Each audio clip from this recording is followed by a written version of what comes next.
Despite the victory, a late win, it seems some of the Arsenal fans, the Gunners, are never satisfied. The switchboard was in meltdown last night, including Jay on the sports bar, who actually admitted to switching off a Champions League quarter-final because he was so bored. Have a listen. Oh, lovely. Yeah, Sporting Lisbon. Yeah, we're flying, aren't we, lads? Do you know what happened? Me and me boy. Listen, me and me boy. Quarter-final of the Champions League. 1-1-0. Me and me boy, and my mate that I work with, he's a Tottenham fan, right? So we've got a Tottenham fan in between us. We got the 68 minutes. We were all yawning. Yeah, no, it's a tough one. Literally yawning. So listen, we flicked over to the Real Madrid game with Bayern Munich. Oh, my days. Hold on. You turned over. Too right, mate. Why not do that, You Jamie? turned over at Champions League quarter-final watching your team. You turned over and watched Real Madrid. What do you want me to do? Go to bed at like 9:20, mate? Like, that's an absolute disgrace. Jay, you're a disgrace. Jay, I'm that sorry. Is poor, mate. That's really? shocking. Why are you You're not saying watching that? your own team. For one that's delighted to say John is now a broadcaster Arsenal fan, Harry Symeou. Harry, a very good morning. Good morning, Harry. Morning, guys. How you doing? Harry, I don't know if that was a wind-up or not, but you can't turn your team off, can you? No, look, it wasn't a great watch, if we're being honest. It was really kind of low tempo in terms of the game, generally speaking. You got the sense that Sporting didn't want to throw anything away.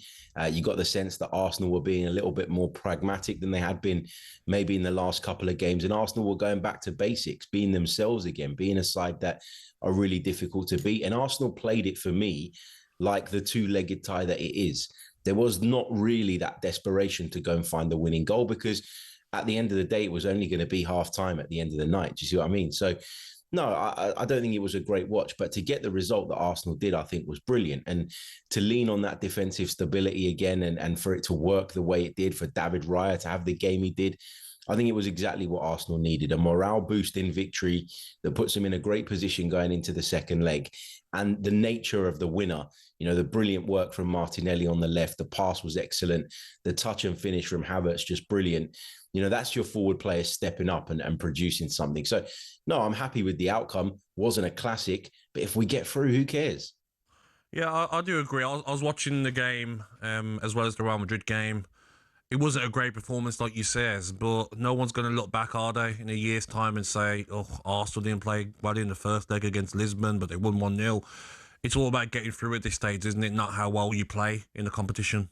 Yeah, and I also think that there's a bit of a disrespect when it comes to the Champions League. I think we're a bit, sometimes as Premier League fans, we're a bit reluctant to give credit to opposition sides. They're unbeaten, aren't they? All season in Champions League. Yeah, exactly. They've won their last 17 games at home. They've won every game at home in the Champions League this season. They haven't lost at home since August. So this is a good Sporting side. We all saw the way they turned it around against Bodo, and we've all looked at the numbers. They've been in brilliant goal scoring form of late. So this idea that Arsenal, who were in poor form, who were in a low place in terms of confidence, we're going to go there and turn them over and win 4-5-0, is just that Premier League snobbery, unfortunately, that we see come into play. Got to be a little bit careful, Harry, because this is not over. You know, Lisbon had a few chances, didn't they? No, absolutely. It's not over. That's why I said it's only half time. But to be in the position that we're in going into the second leg will give everybody confidence. You was always more worried about the away game than the home one, because I think at Emirates Stadium, particularly in Europe, we've made it a fortress and it's very, very difficult to get anything from us. But you're right, Alan, there's no guarantee. You know, it's only 1-0. There's still plenty to play for. And David Raya did have to produce some good stops last night to ensure that Arsenal were able to get to the position late on in the game where it was still level and only one goal was needed. So, yeah, for sure, it's not over. But I think from an Arsenal perspective, you know, I've seen people complaining about the performance online. I heard that caller there. Yeah, it doesn't matter. And while everybody's entitled to their opinion, and I'm not here to tell people how they should feel, I just think after what's happened in the last couple of games, we just needed to win last night. And, you know, was it pretty? No. But if you're going to sit there and complain about it and turn something that should be glass half full into glass half empty, then why'd you bother? Why'd you even bother watching the games, following the club? Harry, looking at Raya's performance last night and the whole season, does it frustrate you like it does most Arsenal fans that he hasn't played the last two games? Because he's just such a top keeper compared to Kepa, isn't he? Yeah, I said in the build up to the final that he should have played. I would have gone with the best team. A lot of people said that Kepa would play, and they explained the reasons why they thought that was the right thing. I still disagreed with it because I was going with my head rather than my heart. I'll be ruthless, haven't you? Just be ruthless. Yeah, you've got to be ruthless, absolutely. And, we knew he was going to play in the FA Cup again as well. And although there wasn't a glaring error in the FA Cup, it's just, look, the saves Raya made are saves you expect Raya to make, but you don't expect Kepa to make them, and that's the difference. And on top of that, in David Raya, we've got a goalkeeper that helps us build up, that we can play out via. If we're facing a high press, he's good enough to play through it. He's comfortable enough to receive the ball under pressure. But if we're playing against someone that we need to go over the top of, his greater accuracy with his distribution is a big weapon of ours. So it's not just about mistakes or the ability to make special saves. It's about tactically what it does to us as well. I don't think Kepa will play again. Harry, thank you for that. Let me take a quick call. Regular caller, Gabby, who's a big Arsenal fan. Oh, no, not him. Gabby's on the line. Morning, Gab. Good morning, Sir Alan. And I can't call him my brother no more. I'm disowning him. He's not adopted no more. Agbonlahor. But he told me to go to sleep after the City final, Alan. Could you believe it on Twitter? He said, go to sleep, Gabs. Go to sleep. Good morning, my Twitter friend. Gabby, how are you? I'm all right. Do you know what? The quadruple's still on. Let me explain it. Go on then, mate. Let me explain it. Go on. We win the Champions League. We win the Premier League. Tottenham get relegated. And my friend Jamie O'Hara has another breakdown on national TV. Could you imagine it?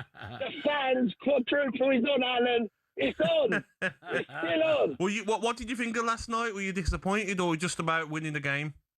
Do you know what? I'm going to use one of Alan's sayings. That tube that called up last night, referring to switching over. Who switches over on their side? And then he sat there in between the Tottenham fan. I mean, that just rubbed salt in the wound, that did. But you know what? Listen, I'm going to say this. This is where I'm at with it. He hasn't taken the domestic competitions as seriously as everybody presumes. He should have played Raya.